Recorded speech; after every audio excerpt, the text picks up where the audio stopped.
she continues, with the volume steadily increasing to a frantic shout at the end, and her usually perfectly milky skin turning pink in fury.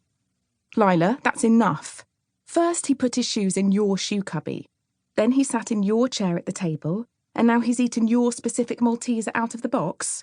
I ask, exasperated, trying to make sense of this, as Edward looks on with a tiny furrow in his usually calm brow and a now slightly melty Malteser pincered between his finger and thumb.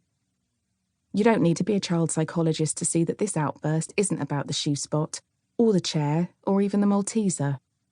It is about the final words my daughter had screamed at my new, and now probably wondering what he was letting himself in for, boyfriend, Edward. It is about sharing me, her mummy. They say you've got to pick your battles. I wonder if they have ever been a single mum trying to squeeze a man into the mix without causing World War III over a box of chocolates. Edward must see the cogs turning in my very tired brain as I sit down on the sofa next to him, because he puts his hand on my knee, unfurrows his brow, and gently says, Lyla, I know this is your mummy. She's always going to be your mummy. It would be silly if she was my mummy, wouldn't it? She'd have to have grey hair and wear flowery blouses and smell a bit funny like my actual mum does, wouldn't she? This stops Lyla in her tracks.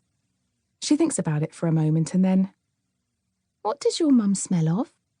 A tiny smile curls at the edges of her little rosebud lips, only detectable to an eye fully trained in all things Lyla Blue Wilde. Says Edward. That's a very good question. She always just smells like my mum.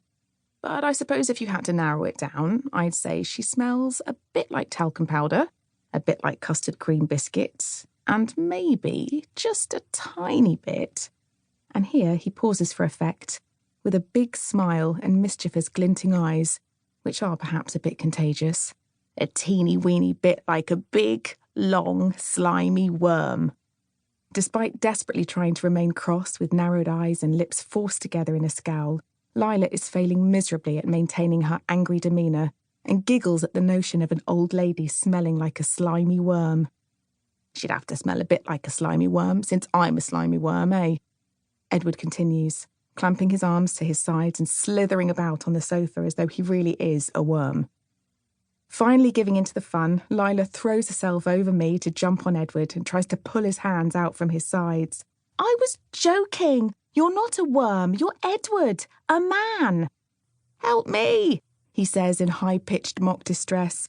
Help me. I'm just a big slimy worm that slimes about, worming my way through all the chocolates. A wiggly, slithery worm.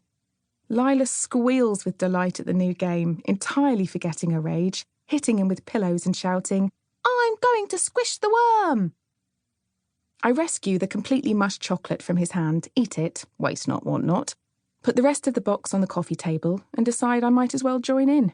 I pelt pillows at Lyla and tickle her while Edward fully takes on his slimy worm role and slithers onto the floor, leaving him more exposed to our cushion bombardment.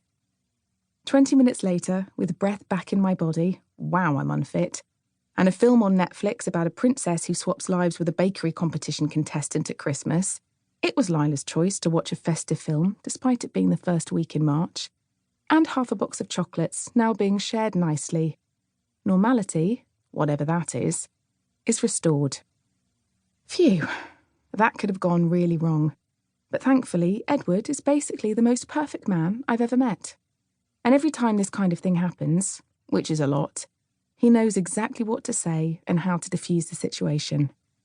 I often wonder if perhaps he should actually be a bomb disposal expert, or one of those people who negotiate the hostages out of banks, instead of the high-end furniture buyer that he is.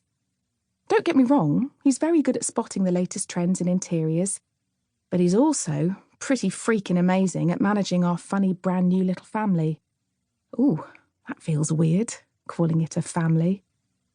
It always used to mean just me and Lyla, but then sometimes, especially when I think about what happened last year, I mean all three of us. Or should that be four? My brain and heart feel a bit discombobulated. I've learnt lately that the most effective thing to do is ignore that feeling and move on. Skye, my colleague and former frenemy, would say I need to speak to someone about all this, but I'm just suppressed.